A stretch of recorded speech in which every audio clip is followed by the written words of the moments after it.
Ladies and gentlemen, welcome back to the podcast. I'm your host, Shawn Anthony. Listen, I'm excited because you're here for Extra Credit Fridays. And let me tell you, each and every single time we do this, we go back and we revisit iconic conversations for some of our most amazing guests. And fam, we had everybody on this show, from Matthew Knowles to Seth Godin to Ed Milet, Grant Cardone, and many, many more. And what I like about these segments is that we're going to give you a snippet from a classic interview. And today's classic interview comes from none other than Amanda Pittman.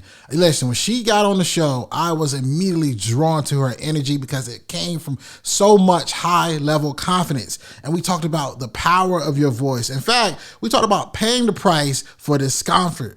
Why you should stop assuming you have more time left than you do. We also broke down 4 steps that you can apply right now in building confidence and finding your voice. This is someone who is an author, a speaker, and somebody who is speaking from an aspect that you should pay attention to. Ladies and gentlemen, enjoy this week's Extra Credit Friday with none other than Amanda Pittman.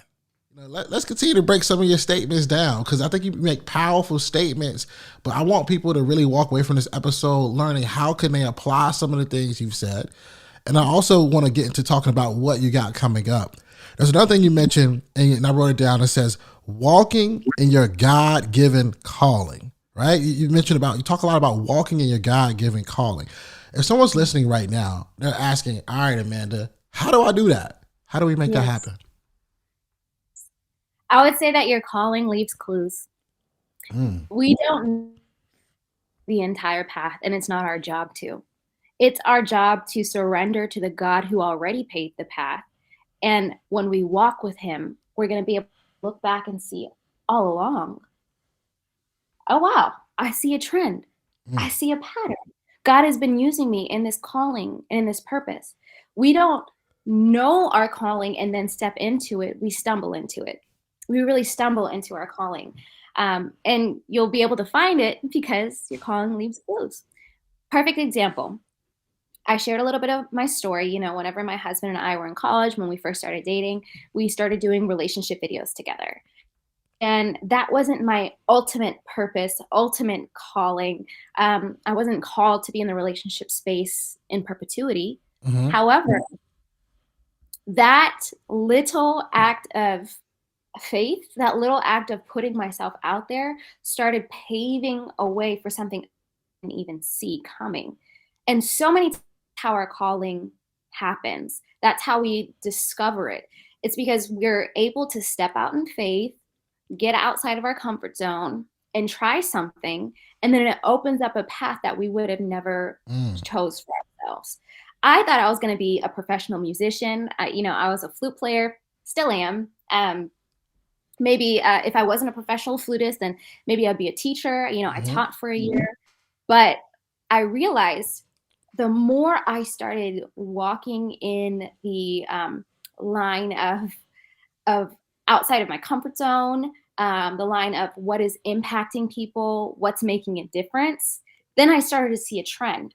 And so we don't have to worry about figuring out the entire plan, but if we're willing to just put one foot in front of the other, God unfolds it, and we realize he's been with us the entire time.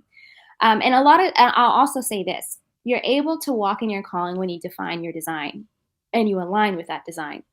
So many times we don't know how God has designed us. It says in the Bible that we're called to be lights that shine.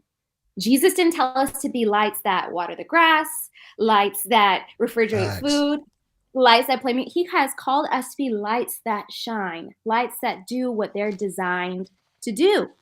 But the problem is, so many of us don't know what kind of light we are. And so what happens, we may be a lamp, but we're surrounded by a bunch of firecrackers. And something is wrong with us as a lamp. We'll say like, oh, you know what? I don't light up the sky. I don't holiday. I don't have, beautiful lights. Maybe I'm not an extrovert. I'm not an in front of the camera kind of person. I'm not this, I'm not that. And you'll think that there's something wrong with you as a lamp when you don't. That as a lamp, there's certain things that you can do inside of a room that firecrackers just can't. You can light up a room. You can set the mood. Mm. You're safe, non-explosive, okay?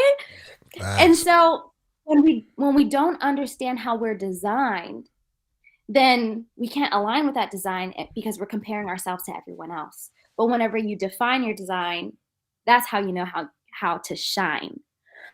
And so my heart is to teach people, hey, ask God about how he has designed you. Stop looking to the right and looking at everyone else's design. Say, God, how have you created me? If you are an introvert, be the best, most Yep. faithful steward of being an introvert. If you are an artist, stop trying to be this analytical person. Stop trying to make your weaknesses stronger, but double down on your strengths. Oh, I can just go on about that. I can't tell you how many people have this false view of how I do everything. I don't do everything. I really don't. I just double down on my strengths. Mm. I know what I can do, and I'm very acquainted with what I can't do. I know my weaknesses better than I know my strengths. Mm. But what I'm not going to do is waste my time trying to make my weaknesses stronger and just say, Lord, thank you that you designed me this way. I'm going to double down on my God-given design so that you can get the most out of this. So God has designed us with different gifts, skills, abilities, talents, passions, networks. And it's not our job to try and get what someone else has.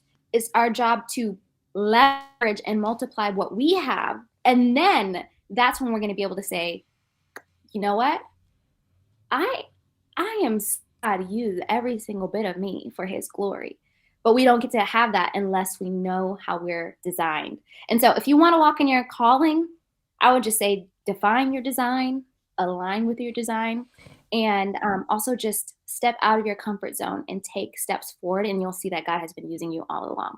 I'll Facts. stop there. But this Powerful. passionate about it. Powerful.